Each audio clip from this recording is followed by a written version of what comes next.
everyone, Reaper here again with another video. This time it is part 3 in my underrated, undervalued series. So, let's get started. Here we have Creatures of the Id by Caliber Press. Creatures of the Id number 1 or whatever. It's the first one. I don't think there was a number 2.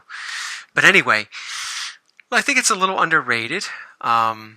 I don't know how much it goes for, but this is the first appearance of Frank Einstein, who becomes Madman. Remember, Madman was like really popular in the early 90s. He could still very well be popular, I don't know, but yeah, I remember he was very popular in the early 90s, and that's a big book, in my opinion. Detective Comics 583. Now, this is a book that you'd probably see or have seen. I don't remember how many I've done in my Affordable Keys book. Yeah, it's the first appearance of the ventriloquist and Scarface. It's an affordable book. You know, I think it's underrated. I don't think the ventriloquist or Scarface is such a great character to where this book has to be outrageously priced. Don't get me wrong, but I still think that sometimes it's passed by a lot of people. Pretty cool cover by Mignola. I'm not a real big fan of Mignola or a lot of his covers. There are a few that I like, and that one is one of them. Here's another one I think is a little underrated. Black Hawk 117. This is the first prototype of Mr. Freeze, and I think it's widely overlooked.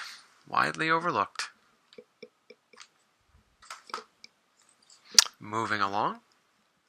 Here we have the Incredible Hulk Annual number 5. King Size Annual number 5. I've showed this in an affordable video.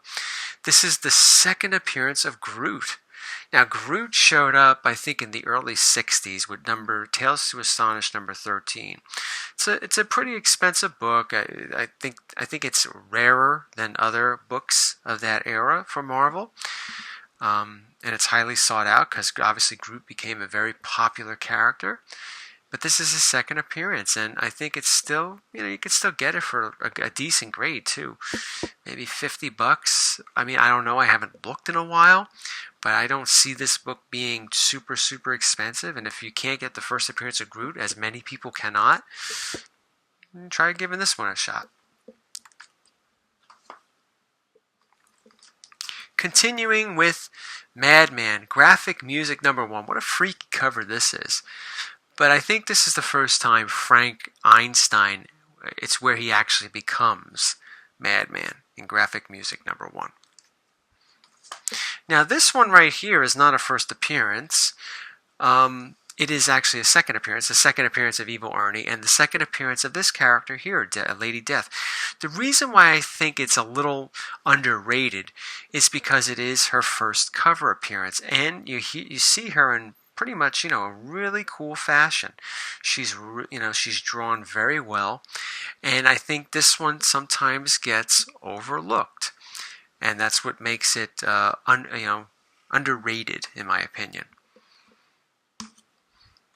I think there was a low print run on it too. I can't tell you for certain. Here we have Amazing Adventures number 11. This is the first time Beast gets his fur. I think most of us, whenever we think of the Beast, we think of him in this form. The hairy Beast, right? This is the book where he first becomes the hairy beast. So I don't think this book, a lot of people pay too much attention to it. I mean, you're not going to find it in a dollar bin or anything like that. I think it's, high grade. It's well over $100 some odd. So you're going to pay a decent amount for it. But still, for the first time Beast getting his fur, I think it's a little underrated because I don't think a lot of people really seek it out that much. Maybe that one day will all change. Who knows? I've said this in another video. Avengers Annual number 10, first appearance of Rogue. She's a big-time X-Men character, both in not both, but in the comics, on the TV, in the movies, and on the animated series. Rogue was everywhere, and it's just, not as valuable as one would think. Moving right along. Here's a little underrated character for you. Amazing Spider-Man 113, the first appearance of Hammerhead. Really, Hammerhead was a take on those classical, almost like a Dick Tracy villain. The villains of the mobsters, rather. The mobsters of the 1930s. We had this really over-the-top characters. And, a lot of the Spider-Man characters, Batman characters are over the top too, right? But I think Hammerhead, excuse me. I'm thinking of the Thundercats villain. Hammerhead is definitely a throwback to those type of characters, those mobsters, those gangsters from the 30s. So, again, I think you get this for a decent grade at a decent price. Here's one that I think is underrated. Now, I don't know if this is starting to pick up steam because I haven't been looking for one. But here we have the Amazing Spider-Man number 31, the first appearance of Gwen Stacy, the first appearance of Harry Osborn.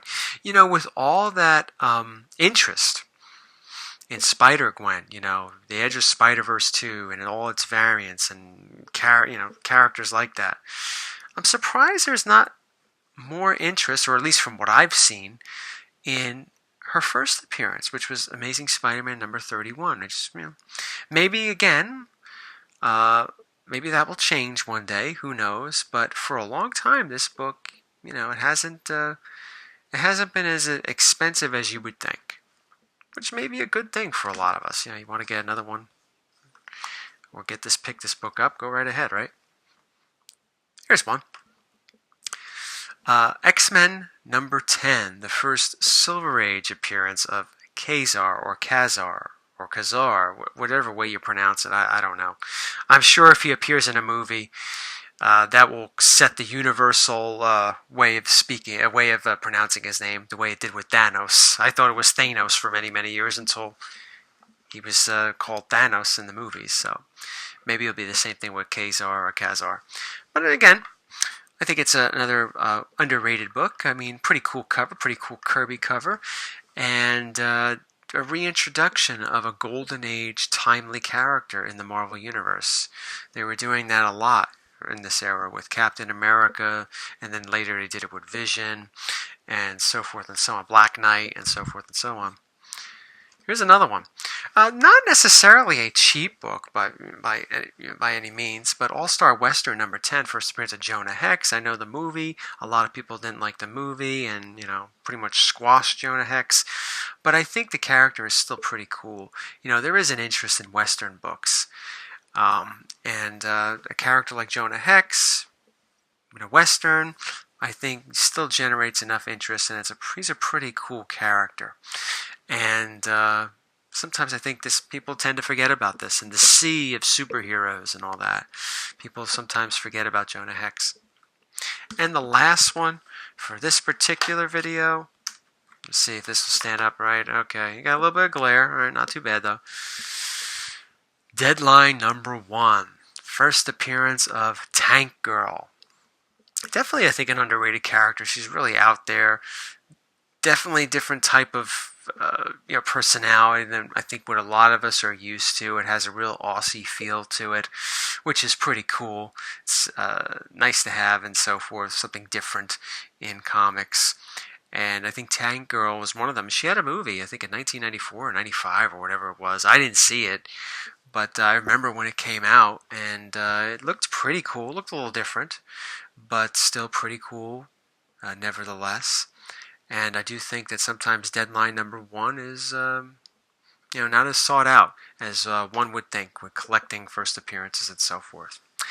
Well, thank you all for watching. I should have another one of these coming out. I don't know when, but this series will continue for a little while longer.